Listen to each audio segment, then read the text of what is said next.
Bienvenidos de nuevo, queridos alumnos, al tema de la antigua Roma.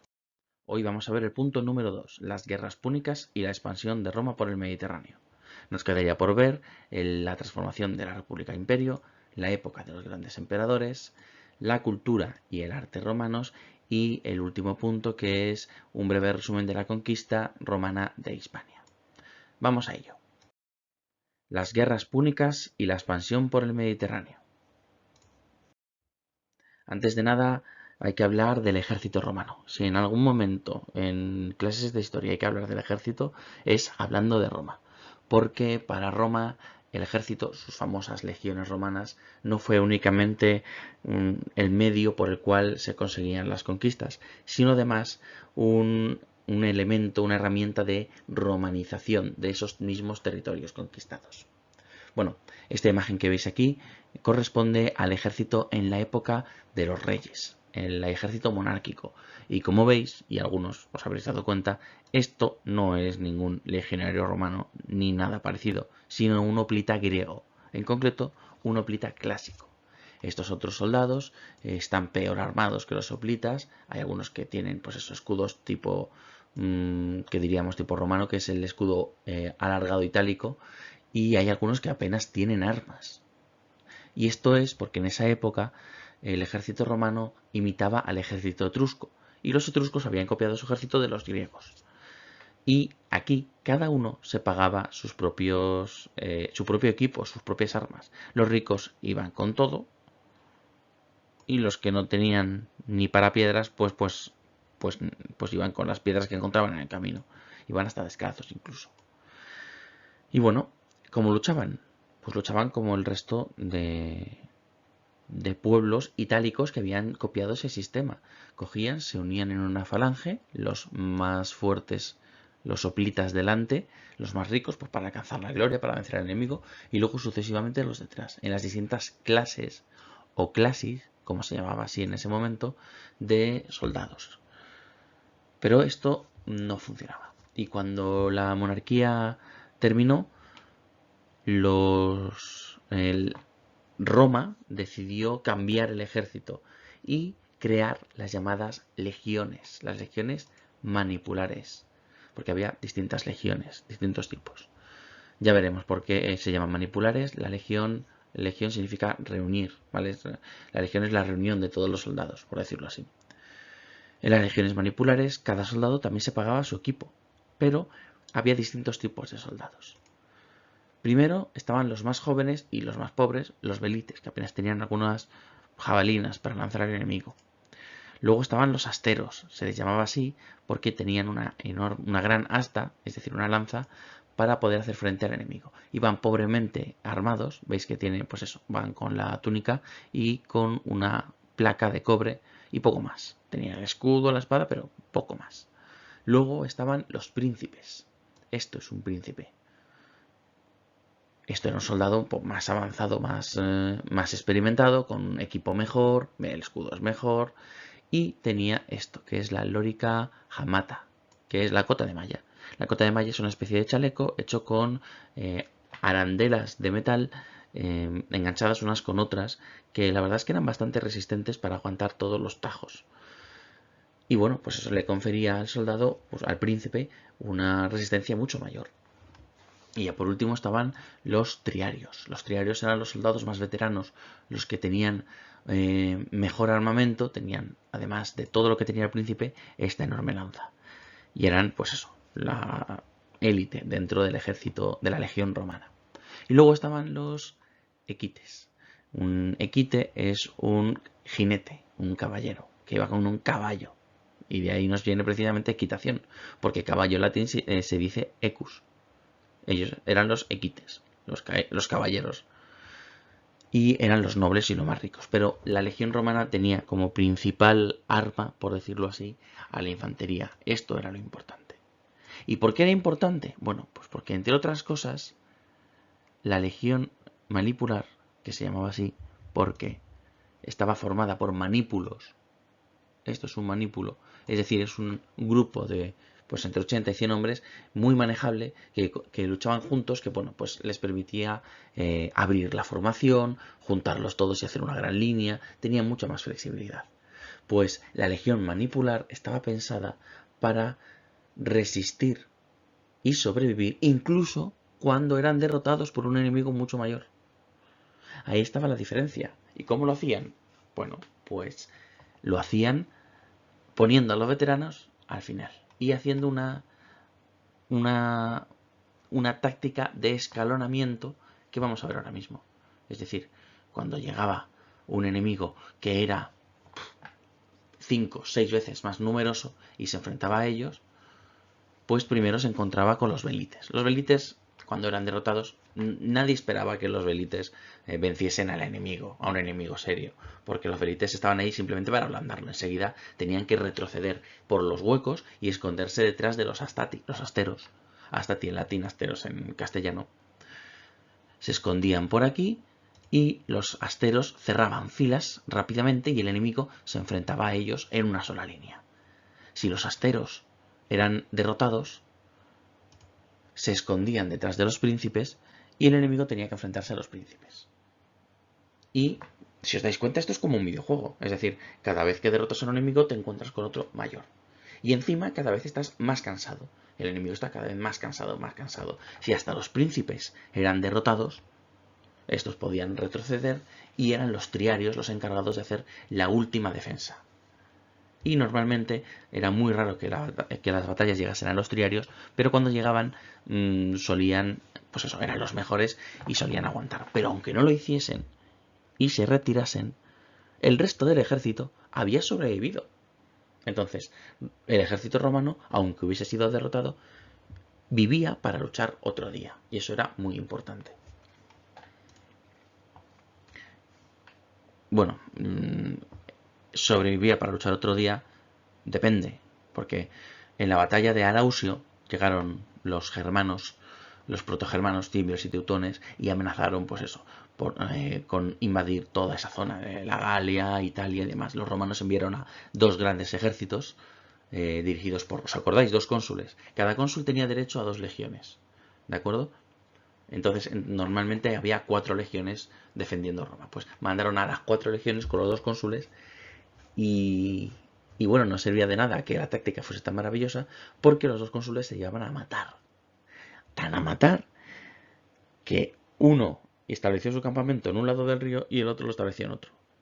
En lugar de juntarse, juntar fuerzas, llegar a un acuerdo en la estrategia, etcétera, para vencer a un enemigo común, pues no. Se separaron, no querían verse el uno al otro, se precipitaron porque cada uno quería ganar la gloria. Claro, los enemigos dijeron, bueno, pues si nos lo ponéis tan fácil, y aniquilaron por completo a los ejércitos romanos. Las legiones manipulares fueron arrasadas hasta tal punto que en Roma ya no había gente que pudiese formar parte de los triarios o de los príncipes. No había suficiente gente para formar una legión de nuevo. Porque recordad que los triarios se pagaban su propio equipo, los príncipes también, todos se pagan su propio equipo. Entonces ya no había suficientes ricos. Habían muerto todos. Entonces, un general, Cayo Mario, que estaba luchando en África contra un tal Yugurta, dijo, bueno, pues la solución es coger a gente pobre, que no tenga dinero, la entreno yo y le pago yo las armas. Y surgió de esa manera la legión tal y como la conocemos, la legión romana, que estaba formada por soldados que eran, pues más o menos todos iguales. No había distintas clases, no rico, pobre, da igual. O sea, todos tenían el mismo equipo, todos tenían el mismo entrenamiento, etc. Y este es el nacimiento de las legiones romanas propiamente dichas. Les llamaban las mulas de Mario, porque iban cargados como mulas. Iban con su propio equipo, con su propia impedimenta, que es como se llama el equipo, y con comida para poder comer durante 15 días y con un montón de cosas. Y entonces iban cargados como mulas. Eso sí, eran capaces de recorrer 30 kilómetros en un día y cuando llegaban por la noche levantaron un campamento para defenderse y para dormir seguros. A la mañana siguiente se levantaban, desmontaban el campamento y otros 30 kilómetros. De tan entrenados y de tan bien mandados que estaban con estas legiones, los cimbrios y los teutones fueron derrotados. Y esas y muchísimas más. ¿Vale? Ya os iré diciendo según llegue, pero por ejemplo las guerras púnicas se lucharon con las legiones manipulares. Después Julio César, todo esto tuvieron lugar con estas legiones.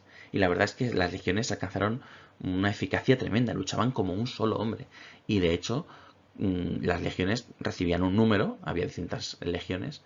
La legión 1, 2, 3, luego empezaron a mezclarse los números, pero también recibían apodos. Y cada soldado pues estaba muy orgulloso de formar parte de su legión. Yo soy de la legión, por ejemplo, la 10ª Gémina, la famosa 10ª Gémina, gemela de César, o la legión Victrix, la victoriosa, o la Alaude, la alada.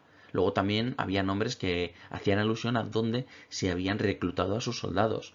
La legión hispánica, la legión macedónica, la legión, etcétera, la británica, creo que había una. Eran estas eran las legiones tan famosas que nos ha vendido el cine. Bien, cuando llegaron los emperadores, heredaron estas legiones, heredaron esta formidable máquina de conquistar y la llevaron a su máxima expresión, la llevaron a la máxima potencia. Bajo el mando de los emperadores, las legiones eran capaces de realizar asedios absolutamente increíbles a ciudades que se pensaban inexpugnables.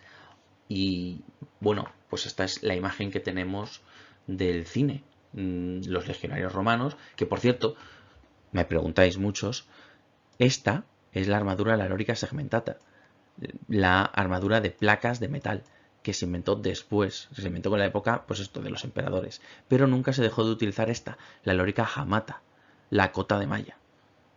¿De acuerdo? Y a veces había algunos legionarios romanos que mezclaban la parte de arriba de la segmentata con la de la jamata. Esta era más cómoda, un poco menos eficaz. Esta era muy eficaz, pero muy incómoda. Hasta el punto de que tenía que recibir ayuda para ponérsela y quitársela. Y este escudo, el gran escudo rectangular, era ya de época imperial y es el que, pues eso, todos pensamos en un legionario romano y pensamos en este escudo. ¿De acuerdo? Y bueno, esto era la legión romana. Estáis viendo un dibujo en el que aparecen individualmente todos y cada uno de los aproximadamente un poco menos de 5.000 hombres que formaban una legión. Estaban divididos en, esto no es importante, pero para que lo sepáis, en cohortes. Las cohortes a su vez tenían 10 cohortes cada legión. Las cohortes a su vez tenían 3 manípulos. Cada manípulo tenía 2 centurias, que eran 80 hombres. Cada centuria estaba formada por contubernios de 8 hombres, que eran 8 soldados que compartían tiendas, que luchaban juntos, trabajaban juntos, eran como su escuadrón, entre comillas. Luego tenían, pues eso, los mandos, las alas de caballería, por decirlo así.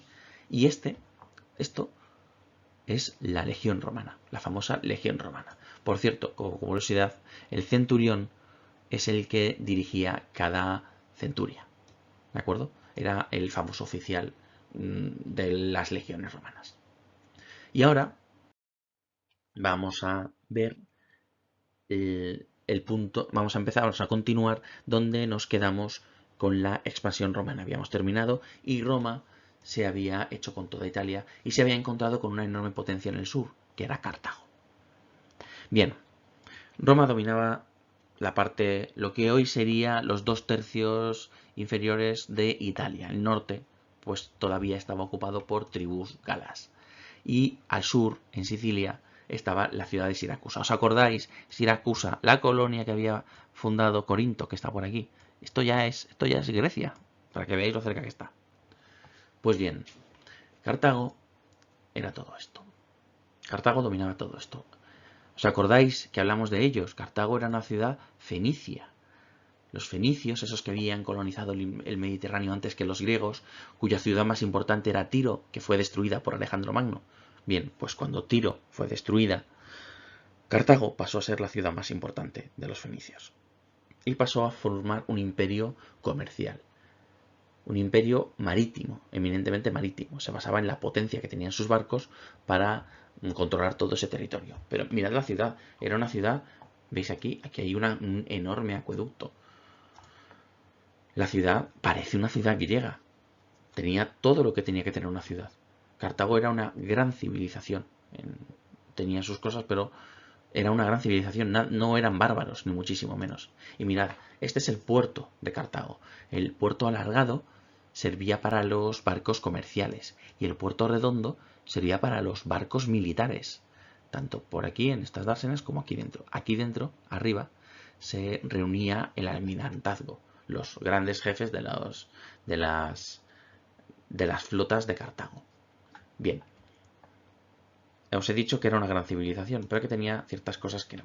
Entre otras cosas, su principal dios, Baal, era honrado mediante la entrega de un bebé recién nacido que se le colocaba en los brazos, el cual caía por una trampilla aquí, donde había un enorme fuego. Aquí veis a los esclavos alimentando el fuego.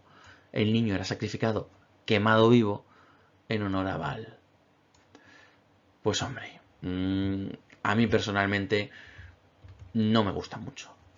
Hay que decir que los cartagineses es importante que eran un imperio y tenían ciudades que parecían griegas y tenían barcos que eran trirremes, los habían copiado a los griegos, pero eran muy distintos, tanto a griegos como a romanos.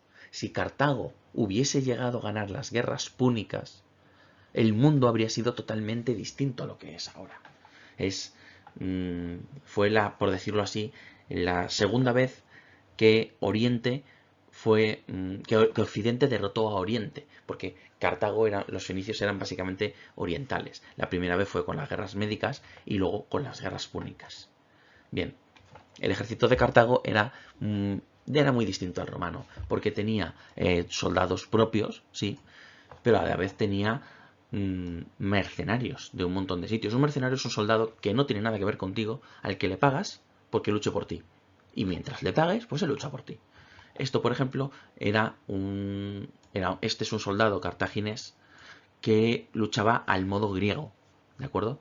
A pesar de que hubiesen muchos mercenarios, el ejército de Cartago era muy eficaz. Este es un soldado de la Legión Sagrada. Eran como las unidades de élite dentro del ejército de Cartago. Al final, pues eso, aunque hubiese soldados de muchísimas procedencias, el ejército de Cartago era un ejército muy profesional y muy capaz de enfrentarse a cualquier enemigo. De hecho, lo estaba haciendo con los griegos y le estaba saliendo muy bien. Lo que pasa es que Cartago lo que tenía fuerte era la flota. Bien, la primera guerra púnica empezó, que duró, pues eso, del 264 al 241 a.C., empezó porque Cartago estaba luchando con los griegos para controlar la isla de Sicilia. Pero en ese momento, Roma, en su expansión hacia el sur, también intervino en la isla de Sicilia y se enfrentó a los cartagineses. En tierra, la legión manipular demostró ser mejor que los ejércitos cartagineses. De hecho, Cartago no es que tuviese grandes ejércitos, tenía el ejército justo, lo que tenía, pues eso, cuando necesitaba mucho, pues llamaba mercenarios. Y por eso Roma logró derrotarles en tierra y tomar la isla de Sicilia para ellos. Pero claro, Cartago no se iba a quedar quieta. ¿Y qué es lo que hizo? Bueno, pues mandar a sus flotas contra Roma. Y, esas flotas sí que eran eficaces. Los cartagineses eran muy buenos navegantes, casi tanto como los griegos, y los romanos eran novatos en esto del mar. A pesar de que se esforzaron mucho los romanos, construyeron flotas, intentaron entrenar a marineros, los cartagineses se demostraron mejores. Además, los romanos perdieron unas cuantas flotas por culpa de las tormentas. El caso es que dijeron, bueno, pues si no somos capaces de ganarles por el mar con sus tácticas, les ganaremos con las nuestras. Decidieron poner a todos sus barcos esto. Se llama Corvus. Corvus en latín significa cuervo, porque esto les recordaba al pico de un cuervo. ¿Qué era esto? Pues una simple pasarela que lo que hacía era, una vez el barco romano, esto es un trireme, el trireme romano llegaba y se ponía en contacto con el trireme enemigo, esta pasarela se bajaba, se enganchaba en el barco enemigo y ya no le dejaba moverse. Y lo que hasta entonces había sido una batalla marítima pasa a ser una batalla terrestre, porque llegan los legionarios de cada barco y asaltan el barco. Y como los romanos eran mucho mejores luchando en tierra, pues así lograron vencer a los cartagineses. Y bueno, gracias a esto vencieron en la primera guerra púnica. Los cartagineses, arruinados prácticamente, tuvieron que ceder y aceptar que los romanos dominasen la isla de Sicilia y pagar una enorme suma de dinero a Roma. Una suma que no tenían, por cierto. Y bueno, así terminó la primera guerra púnica, con la victoria de los romanos, pero Cartago estaba muy lejos de haber sido derrotada. Por cierto, antes de seguir, es importante porque esto ocurrió en España. Cartago, que en cartaginés se dice Cart Hadast, que significa ciudad nueva, fundó aquí otra Cart Hadast, que es ciudad nueva, que los romanos llamaron Cartago Nova, Nueva Cartago, y que nosotros llamamos Cartagena. ¿Vale? La actual Cartagena en Murcia la fundaron los cartagineses. Y bueno, tiempo después empezó la Segunda Guerra Púnica. Cartago pasó por una crisis tremenda. De hecho, los mercenarios se les rebelaron y Roma aprovechó para conquistar las islas de Córcega y Cerdeña, sin que Cartago pudiese hacer nada. Pero en Cartago había un hombre, un general de una familia muy importante en la ciudad, que se llamaba Aníbal. Aníbal Barca, de los Barca. Su padre, Asdrúbal, había sido general de los cartagineses en la primera guerra púnica, y cuando Aníbal era un chaval, le había hecho jurar que lucharía contra los romanos hasta que destruyese la misma Roma, o moriría en el intento. Y Aníbal lo juró. Y hay que reconocer que si alguien estuvo a punto de destruir Roma, a punto, además, a punto, fue Aníbal. Aníbal lo que hizo fue darse cuenta de que así no se podía ganar a Roma, que necesitaba más recursos, que necesitaba hombres, necesitaba territorios, necesitaba conquistar. Y como no podía conquistar directamente a Roma, lo que hizo fue ir a Hispania, desde Cartago Nova, y conquistar un montón de territorios. Luchó contra las tribus íberas que allí había, llevando incluso elefantes. Esto es una ilustración de la batalla del Tajo. Y por un lado dominó, por otro lado medio se alió con y consiguió reforzar muchísimo su ejército e incluso reforzar la economía, hasta el punto de que los cartagineses empezaron a pagar la inmensa deuda que habían adquirido con los romanos a una velocidad tremenda. Tanto que los romanos se asustaron y dijeron: pensábamos que habíamos derrotado y puesto de rodillas a los cartagineses y de repente se han levantado y no solo nos están pagando la deuda súper rápido, sino que ahora encima tienen tanto o más poder que antes. Y por eso decidieron declararles la guerra. Pero claro, los romanos nunca declararon la guerra así porque sí. Los romanos necesitaban una excusa. ¿Y cuál era la excusa en este caso? Sagunto, una ciudad íbera que era aliada de Roma, pero que en teoría estaba en territorio cartaginés.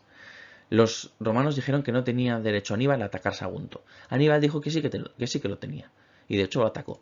Y lo atacó y lo asedió. Y fue un asedio terrible, terrible, larguísimo. Los saguntinos aguantaron lo que no está en los escritos. Aníbal acabó hasta las narices. Pero la ciudad cayó. Y Roma declaró la guerra a Cartago de nuevo. ¿Y qué es lo que hizo? Bueno, pues mandar a su mejor general a Hispania a luchar contra Aníbal, que era el mayor peligro, a Publio Cornelio Escipión. En realidad no fue él, sino su padre, que se llamaba también como él Publio Cornelio Escipión, y su tío, Cneo Cornelio Escipión. Pero como su padre y su tío murieron muy pronto luchando luchando en Hispania, enseguida se hizo cargo él de dirigir esos ejércitos. El caso es que Escipión y Aníbal serían los dos grandes antagonistas, los dos grandes generales de cada bando, pero no se verían y no se enfrentarían hasta el último momento, hasta la batalla final. El caso es que cuando llegó Escipión a Hispania, Aníbal ya no estaba, se había marchado él con su gran ejército por tierra y en pleno invierno había cruzado los Alpes, unas montañas enormes, para quien no lo sepa, en una hazaña tremenda. Pues imaginad, con elefantes, con ejércitos gigantescos, atravesó los pasos montañosos venciendo a las tribus que luchaban por ahí y se plantó en Italia. Claro, los romanos, que se habían pensaban que Aníbal estaba en Hispania y que habían mandado ahí un gran ejército para luchar contra él, dijeron, ¿qué es lo que ha pasado? Se asustaron muchísimo, reunieron deprisa y corriendo otro ejército y lo lanzaron contra Aníbal. ¿Qué es lo que pasó? Que el ejército romano se encontró con Aníbal en el río Trevia y fue rodeado y derrotado por completo. Para los que le gustan estas cosas, que es como se representan las batallas en un mapa, esto significa infantería y esto significa caballería. Las flechas hacia donde se movía cada uno. Aníbal avanzó y penetró en Italia, esperando que las ciudades italianas, ya sabéis, estas que fueron conquistando Roma poco a poco, que vimos en el primer punto, se levantasen contra ella. Los romanos, aterrorizados, reunieron un nuevo ejército y lo lanzaron contra Aníbal, para detenerlos, porque estaba acercándose cada vez más a Roma. Pero ese ejército ni siquiera llegó a plantar batalla, porque mientras estaba pasando cerca del lago Trasimeno, los soldados de Aníbal los emboscaron, les pillaron por sorpresa y los lanzaron contra el río, matando a la inmensa mayoría. Y ahí sí que cundió el pánico por completo en Roma. Aníbal seguía rondando Italia, recabando fuerzas, buscando aliados para aumentar su ejército y enfrentarse y atacar directamente a la ciudad. Y ya los romanos echaron el resto, cogieron a todos los que eran capaces de portar un arma y reunieron el ejército más grande que habían reunido probablemente en toda su historia, el doble que un ejército normal. Se dice que Roma quedó vacía de chavales jóvenes que pudiesen luchar y lo mandó para luchar contra Aníbal. Y esta vez sí que se aseguraron de que no les pillasen por sorpresa ni nada. ¿Qué es lo que pasa? Que en la batalla de Canas, Aníbal les engañó. Dejó creer que se estaba retirando, pero en realidad los estaba envolviendo en una especie de bolsa. Y cuando los rodeó por completo, los romanos eran tantos y estaban tan apretujados que no pudieron luchar y fueron masacrados por completo. Esta batalla, la batalla de Canas, sí que llenó de miedo y de pánico a Roma. Hay que decir que con Aníbal no solo iban cartagineses, se le habían unido galos, mercenarios o no, e hispanos que había traído de la propia Hispania, íberos, guerreros íberos, para luchar contra Roma. Aníbal era un general que mandaba un ejército de muchas naciones, por decirlo así, no solo cartaginesas. Y bueno, entonces Aníbal llegó a las puertas de Roma. Y los romanos se prepararon para la última y desesperada defensa, porque ya no les quedaban ejércitos, ya no les quedaban aliados y nada, salvo las murallas de Roma, se interponía entre los ejércitos del genio militar cartaginés y ellos. Y entonces Aníbal no atacó Roma. Es uno de los grandes misterios por qué no atacó Roma. Seguramente porque no se sentía lo bastante seguro, porque iba a ser un asedio muy largo y no todas las ciudades se habían levantado contra Roma. Pensad que Roma es muy implacable conquistando, pero luego en la paz gobierna muy muy bien y mucha gente quería seguir viviendo bajo el gobierno romano. El caso es que Aníbal no aprovechó esa oportunidad y nunca volvería a estar ni él ni nadie tan cerca de derrotar a los romanos. ¿Y qué es lo que pasó? Bueno, pues que mientras pasaba todo esto y Aníbal aterrorizaba a Italia, Escipión no había perdido el tiempo. Tomó por sorpresa Cartagena, Cart-Hadast, y destrozó, derrotando a varios ejércitos que había dejado aquí detrás Aníbal, entre ellos creo que era el de su hermano, de su primo, Asdrúbal se llamaba, y destruyó por completo el dominio cartaginés de Hispania. De hecho, estableció el dominio romano y se alió con diversas tribus íberas y puso la capital en Tarraco, la actual Tarragona, que fue el primer sitio que pisaron los romanos al llegar a Hispania. Y una vez eliminado el centro de poder cartaginés en Hispania, Escipión dijo, ¿qué hago? Tengo dos opciones. Puedo atacar a Aníbal directamente, o sea, perseguir a Aníbal e intentar que no ataque Roma, o puedo hacer lo mismo que hizo él, ir directamente a Cartago. Y eso es lo que hizo. Fue a Cartago y los cartagineses, los gobernadores de Cartago, se llevaron las manos a la cabeza y llamaron corriendo a Aníbal. Por favor, ven y sálvanos. Y eso es lo que hizo Aníbal. Trajo su ejército, lo que pudo conseguir de él, y se enfrentó a Escipión, ahora sí, en la batalla final en Zama, en las llanuras de Zama, donde el genio militar de Cartago, Aníbal, fue finalmente derrotado en una batalla por Escipión, que supo ver las debilidades de Aníbal y explotarlas adecuadamente, aunque hay que decir que estuvo muy, muy, muy cerca de ganar, pero no lo consiguió. Y con esto, la Segunda Guerra Púnica terminó. Aníbal tuvo que rendirse, Escipión aceptó la rendición, Cartago aceptó básicamente perder todo su imperio. Dejó de tener ejército, dejó de tener, prácticamente no tenía flota, los territorios que gobernaba pasaron a ser territorios controlados por Roma, pero Cartago siguió existiendo. El hecho es que, aunque Cartago siguiese existiendo muy disminuido, Roma seguía viéndolo como una amenaza, porque una vez ya lo había derrotado y se había levantado y había estado a punto de derrotarle. De hecho, un político muy famoso, Catón, empezaba sus discursos, aunque se tratasen de otra cosa, en el Senado romano, con la frase Cartago delenda est. Cartago debe ser destruida. Y efectivamente, al final, varias generaciones después, Cartago, agotado y agobiado por las presiones romanas, decidió rebelarse. Y los romanos aprovecharon y mandaron un gran ejército contra la ciudad que ya no tenía nada que hacer. Los cartagineses resistieron lo que pudieron, pero las legiones romanas fueron brutalmente eficaces. Fueron casa por casa, casa por casa, calle por calle, tomando la ciudad y al final mataron a todos los hombres, esclavizaron a todas las mujeres y destruyeron la ciudad. La demolieron por completo y hasta sembraron los campos de sal para evitar que Cartago volviese a levantarse. ¿Quién fue el que hizo esto? Bueno, fue alguien que ya veremos en el último punto. Fue Publio Cornelio Escipión, el nieto de Escipión, el que venció a Aníbal. A ese Escipión se le llamó Escipión el africano por vencer a Aníbal. Y a su nieto se llamó el africano menor, porque fue el que destruyó Cartago. Aníbal, al final de la Segunda Guerra Púnica, tuvo que huir de Cartago, se ofreció a los distintos reinos helenísticos para ver si alguien quería sus servicios como general contra Roma, pero al final los romanos le lograron alcanzar y por no ser capturado por ellos, se acabó suicidando. El caso es que así terminaron las guerras púnicas, así terminó la ciudad que amenazó y que estuvo a punto de derrotar a Roma. Y Roma se hizo con el control de la ciudad. Al final, tiempo después, Cartago sería reconstruida, pero como una ciudad total y absolutamente romana.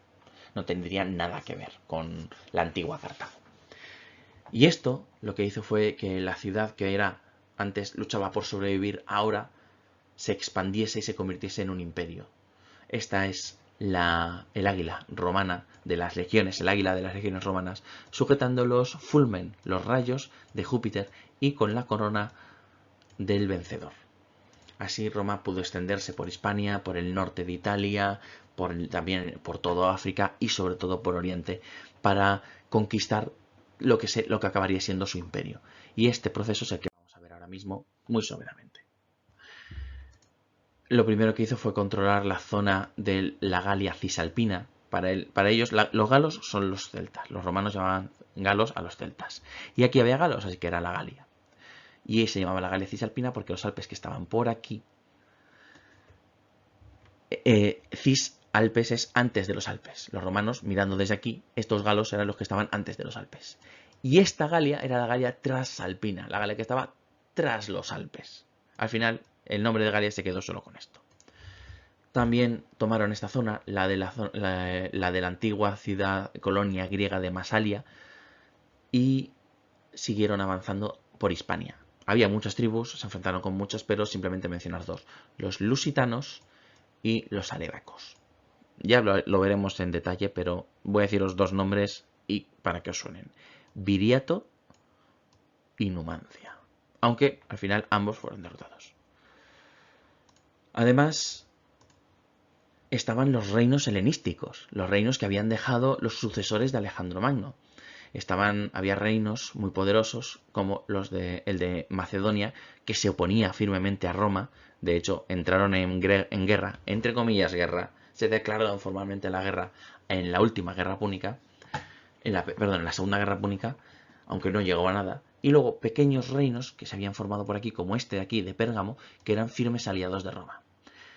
En fin, el caso es que las legiones romanas lograron derrotar a las falanges macedónicas. Si recordáis del tema de los griegos, Alejandro Magno había creado el cuerpo de falanges macedónicas. Unos soldados que llevaban unas sarisas, unas lanzas tremendamente largas y que eran muy eficaces en grupo. Pero ¿qué es lo que pasa? Que los romanos supieron ver que eran eficaces en grupo, pero si se les separaba, si se aprovechaban los huecos entre las formaciones, en el combate cuerpo a cuerpo, quien ganaba eran los legionarios.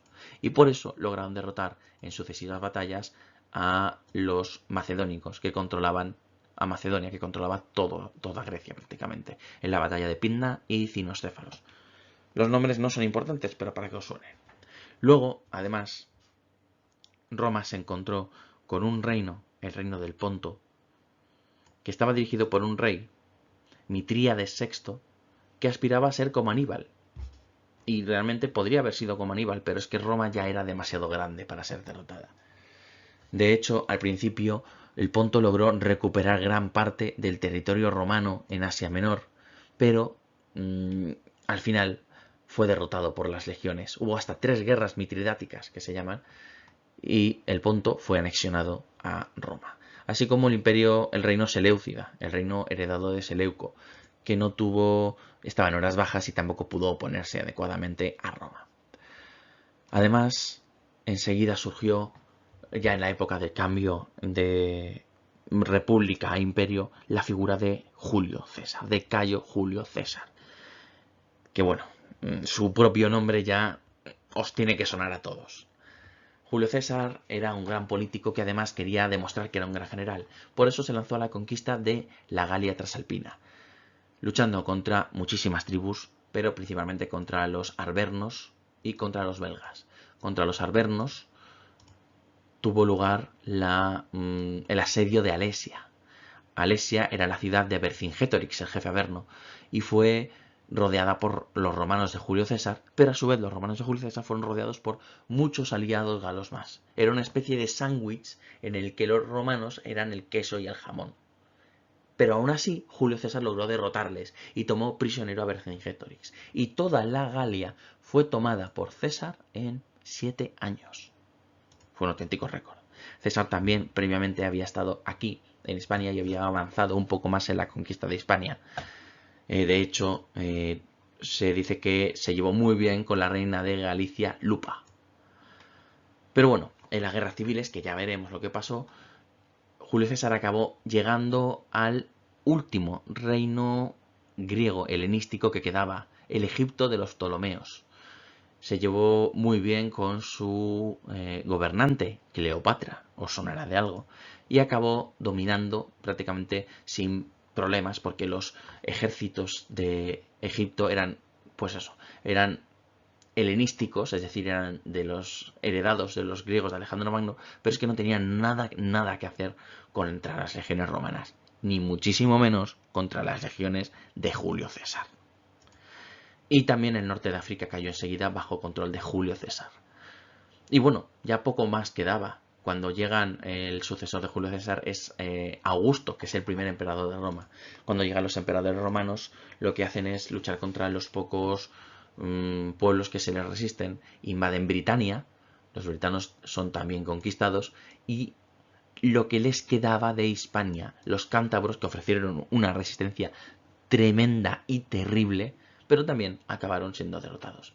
Avanzaron, terminaron de conquistar esta zona, la zona de Mauritania, y llegaron y avanzaron hasta el Danubio, haciendo que Roma tuviese de fronteras naturales, el sur, el propio desierto del Sáhara, intransitable en esa época, el océano Atlántico al oeste, al norte los ríos Rin y Danubio, y al este estaba aquí la frontera con el Imperio Parto.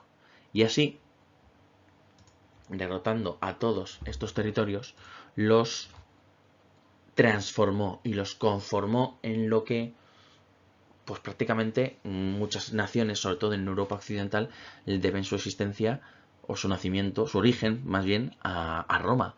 La Galia antes eran una serie de tribus que ni siquiera se llevaban entre sí, igual que Hispania o Britania. Incluso la propia Italia, antes de conocer a Roma, no estaba unida. Los griegos tenían ya, esta zona era más desarrollada, pero aún así también la conquistaron. Y esto sería el, el proceso por el cual los romanos llegaron a conquistar todo el Mediterráneo, todas las costas del Mediterráneo, hasta el punto que, con toda la razón, llamaron al mar Mediterráneo el Mare Nostrum, es decir, nuestro mar. Muchas gracias.